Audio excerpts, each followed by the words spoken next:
warning from, it's, I don't know, cold? Maybe not. Don't talk to me.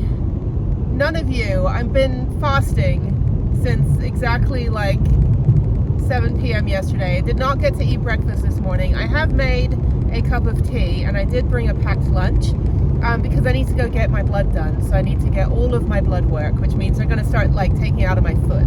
I'm like, just take it out of my foot. And I have a CAT scan on my brain and my neck because I can't move my neck. And so I've got to go get more stuff about my injuries from the crash. But before I get the CAT scan, I figured that I should probably get my annual physical blood work done anyway, because my appointment is next month and I'm not going to be down at the VA, maybe not, between now and next month in the, you know, the end of May.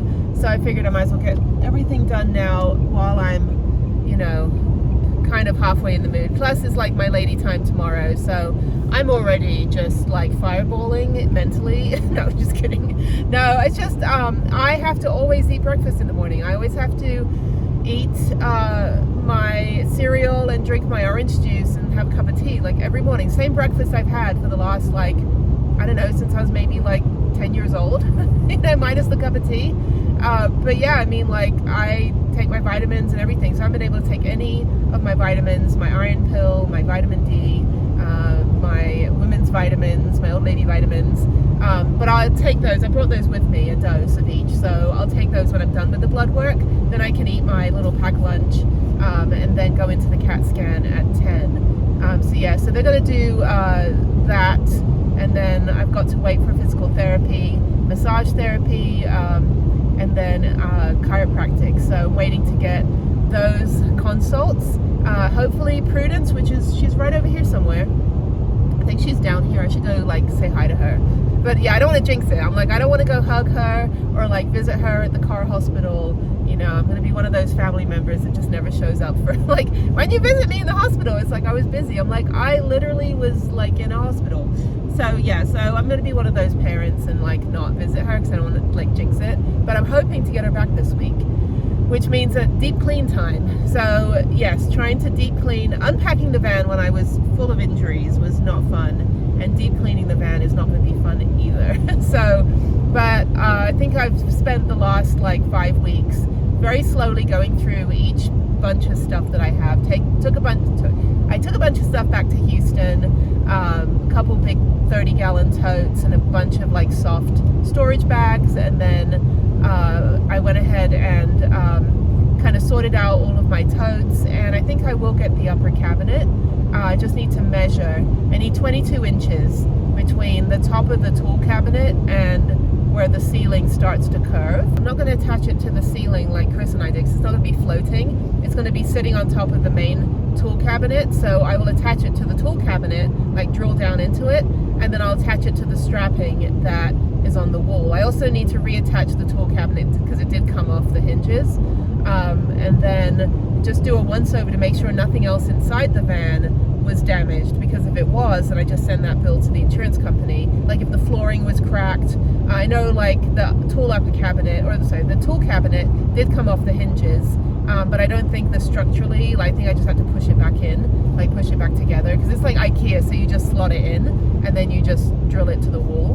But I don't think like I don't know if there's any other damage inside the van, but I'll have to double check to make sure there's no like cracks in the ceiling, no cracks in the wall or the strapping, because any damage to that stuff, that's property damage, so then I can claim it back. The bike rack did get damaged, so I just need to take pictures and send that back in, and then just working on getting all of my injuries dealt with and all the logistical stuff with that, which is you know, a headache on top of the headache that I'm already, like the non-stop headache that won't go away for the last 5 weeks. Like nothing helps, not even ibuprofen, nothing. So yeah, I'm really glad that I met my PCP. Got some other good news and stuff today, which is kind of nice when I'm just like wanting to just, I don't know. I'm so hangry. Like, this is my hangry demeanor. Like, I'm like, wait, I'm hungry and I've got food next to me that I can't eat. I've got a massive cup of tea that I can't drink. I've got a big bottle of water that I can't drink. And it's like, I just want something. So, yeah. And then, yeah, getting the van back. And then I think my friend and I will probably go do a few short day trips. And I'm sure that I'll be nervous driving the van again, which is going to be a shame because I love that thing, you know? And to have this guy put me in the position where I'm like afraid of driving when all I love doing is seeing the whole country and the whole world. I mean, I've driven on 6 continents. I drove in Japan for 4 years. I drove across West Africa. I mean, come on, like, I've ridden motorcycles in India, I've ridden mopeds in Thailand and Southeast Asia, all over. Like, I've never had any fear of the road, and now I'm just in this position where I'm like, wait a minute, like, this is not good. This is really not good at all. So anyway, so I'm gonna go down and try to get my blood work done. I need to put air in my tires. You need to know all this stuff. You need to know, like, stopping distances and tire pressures and weather and clouds and barometric pressure and all this stuff. Like, you can't do van life unless you know a little bit about science because it can save your life. You need to know rocks, you need to know terrain, you need to know where not to go when it rains. Like the whole of Utah was created by water. You don't want to be in like Zion National Park, you don't want to be in Goblin Valley, you don't want to be anywhere that was created by water, because you see the powerful, you know, rocks and structures that were created by water, and you think your little Nissan Altima rental car is going to survive a rainstorm in those places? No, you're going to be carved out into the rock and you're going to be flipped over and shoved down a river. Like, you don't want to be in Utah when it rains. Utah's beautiful though. But yeah, so I think my friend, his hip is healing, so it's been nice to kind of be housebound for a month. I mean, I'm not complaining about that, it's great. But yeah, I just it's just kind of 2026 is started off great. Had a little bit of a speed bump, literally, where I was literally the speed bump, where the guy decided to try to drive over me. Now that was a direct hit, and I was like, I looked at the video and I got so upset watching the footage of him hitting me. I'm like, you can't miss my van. But from what it looked like, he was playing chicken with the light, and then he tried to drive away after he hit me, but he got stuck. His fender got stuck under my wheel. So all of that, like, what thought process do you have where you think it's okay to do that, to run the red light? Why are those the decisions that person thinks are okay to make? And in the meantime, my neck is whacked out. I'm getting nightmares, still have nightmares from the crash. I can still hear the noise. And we had a big storm the other day, and something was like hit the roof, or the tree branch hit the roof of my friend's house, and then like a plant fell over in the apartment upstairs that he rents out to this girl. And I literally thought, like, I mean, it brought back all of the memories of being hit. I still got about 49 minutes to go. So my friend that I'm staying with works down in Kirtland Air Force Base, and so they're all like nuclear engineers, like saving the world from like nuclear attack. We just watched Oppenheimer yesterday, and he was like, oh yeah, like that and that. And I was, that's over in Los Alamos. You can actually go and visit like the Oppenheimer Museum and see like the Manhattan Project and all that stuff. But yeah, he drove 140 miles a day commuting from Santa Fe to Kirtland Air Force Base.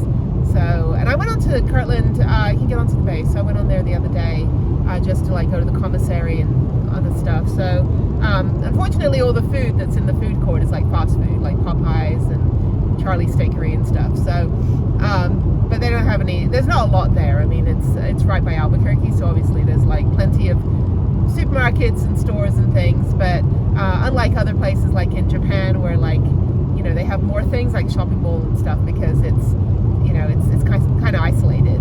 But this one is right in Albuquerque, so, but it's a massive Air Force base, like 80,000 miles or something. I don't know. It's big.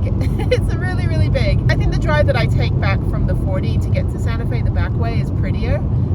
This one is just kind of a freeway. It's just flat, nothing else going on. But anyway, and then next month, big news, I'm going to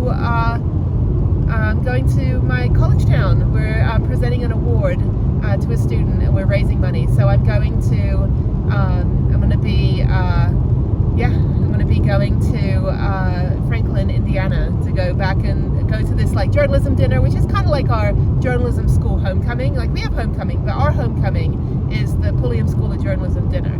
And I went 3 years ago, right after I had my hand surgery. And then I didn't go again, but I went back pretty much every year. I've gone back to Franklin in some capacity. And then I'll go down and see Tim's grave. It's about 40 minutes south of my college. So I'll go visit him. And then, so I'm just going to be there. Just a very short trip. So I'm going to fly in. I'm going to leave here at stupid o'clock. I have to get up at like 3 a.m. or something. Go down to the airport in Albuquerque.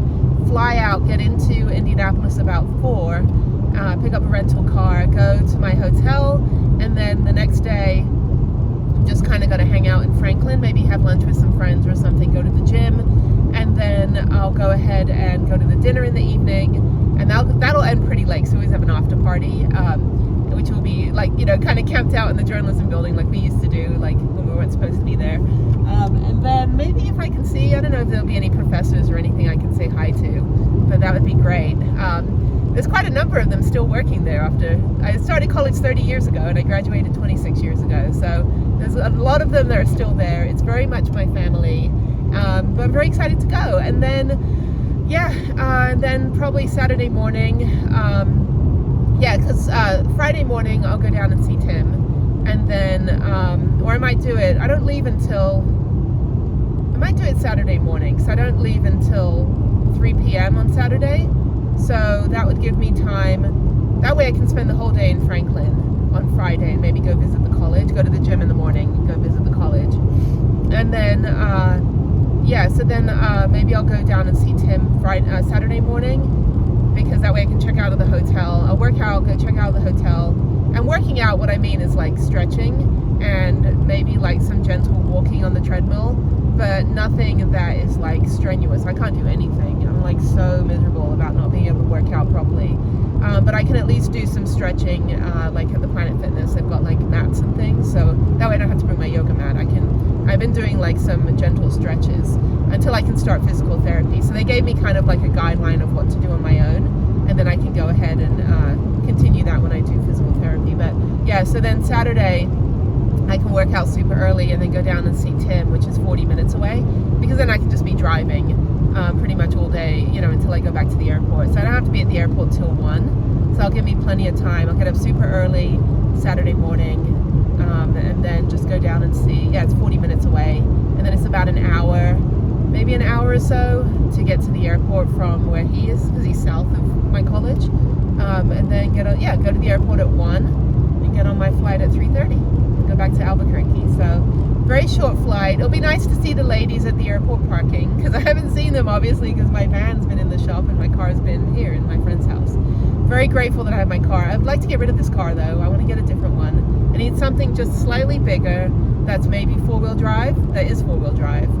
That's a little bit higher profile. I do like this car. They don't really make this model anymore. The new Nissan Kicks is like, it's like a Nissan Rogue. It's a lot bigger. But I think I want to look into a different vehicle. Maybe sell this one back to the dealer and get a different one. So I don't like the new Kicks. And also keep in mind, a lot of brand new cars don't come with a spare tire.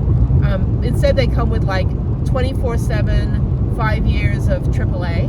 But I'm like, I'm not in places where there's AAA. Like, I'm in the middle of nowhere and I know how to change my own tire. So I was really surprised. But the reason they do that is because they want to keep the weight of the car lower in order to meet EPA standards for gas mileage. I'm like, screw that. I'm like, I'm paying $4 a gallon for gas. Like, screw the gas mileage. I don't care. I'd rather have a spare tire than have good gas mileage. Like, seriously. So, and also I live in Texas, like, kind of, not really, but I do. And gas is cheap there. Like, I'm not living in California where I need to care about gas prices. I am living and traveling in the states where the gas is cheap. New Mexico and Utah and Colorado are a little bit more expensive, but not anywhere close to being as expensive as California. But it's like, I'm in southern states, and Texas, for example, is very cheap to get in and out of Texas. Only like $50 total in gas. Well, now maybe $60, but it's like 2.5 tanks of gas to get home is nothing in this car. Like, but I don't care about that. I would rather get a spare tire. Like, that will save my life. So that was just bullshit when I went to go try to trade in this car. But I think I'll look into it, and then just kind of getting all the stuff sorted. And I don't know when, like, the rest of the, like, stuff with my crash will be completely finished. I just, you know, the van will be returned to me soon. And then the rest of the logistical stuff, I don't know, that'll take a while. So in the meantime, yeah, just going on down to the VA, and yeah, I really like the Albuquerque VA. They're pretty much on top of it. You know, it's a lot smaller. It's very smaller. It's a lot smaller than the juggernaut that's Houston, but they're just really great there. So anyway, I'm gonna stop babbling. I'm gonna keep going, and I'll check in with you guys later. Bye.